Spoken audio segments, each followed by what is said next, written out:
Ho ricevuto finora tutte le lettere, ma alcune con ritardo. Ieri non mi fu possibile scrivere. Come mi tenta il piccolo tubo nella scatola d'acciaio. Ultimo amore, ultima amica, ultima convulsione del cuore addossicato, ultimo baleno di giovinezza accorata. E so che non puoi comprendere, piccola cara. È molto strano.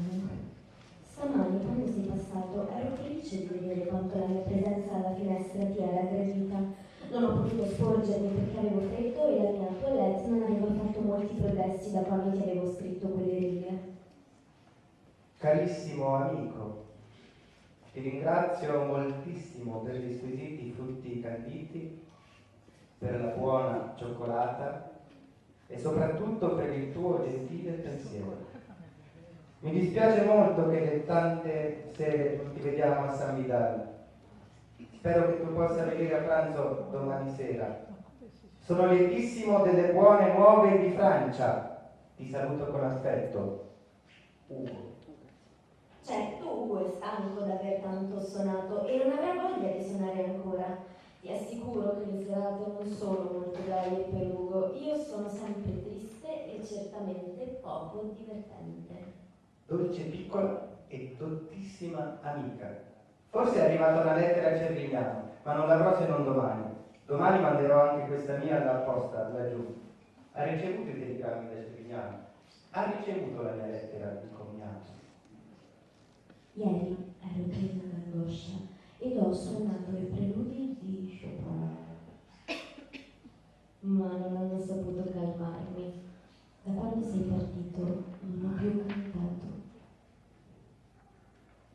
Mio Gabri, come hai potuto rimanere tutto il pomeriggio senza mandarmi una parola? Questa è la terza lettera che ti scrivo. Avresti dovuto mandarmi quella lettera o almeno una lettera. Che hai fatto? Io sono rimasta distesa e poi ho suonato un po'. Ho tanto pensato a te. Ho risuonato il brano del San Sebastian. Ti ricordi? Ecco i biscottini che tu prediligi. Non sono fritti nel grasso. Durante la mia visita si parlò del San Sebastian. Ne mando un esemplare a suo padre che poi conoscerà quando sarà qui. La musica mirabile di maestro Claudio. Arrivederci. Non sapevo che l'amicizia della Piavoletta avesse tanta importanza nella mia vita. Torni presto. Mi ricordi a tutti i suoi.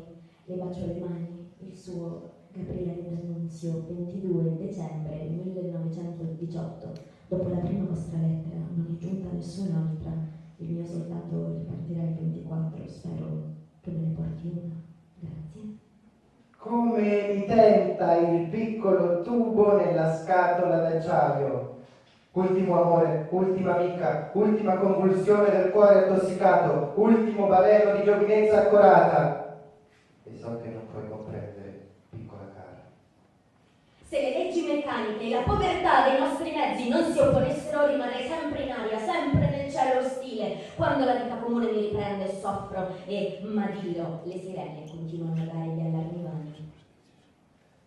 Carissimo amico, ti ringrazio moltissimo per gli squisiti frutti canditi, per la buona cioccolata e soprattutto per il tuo gentile pensiero.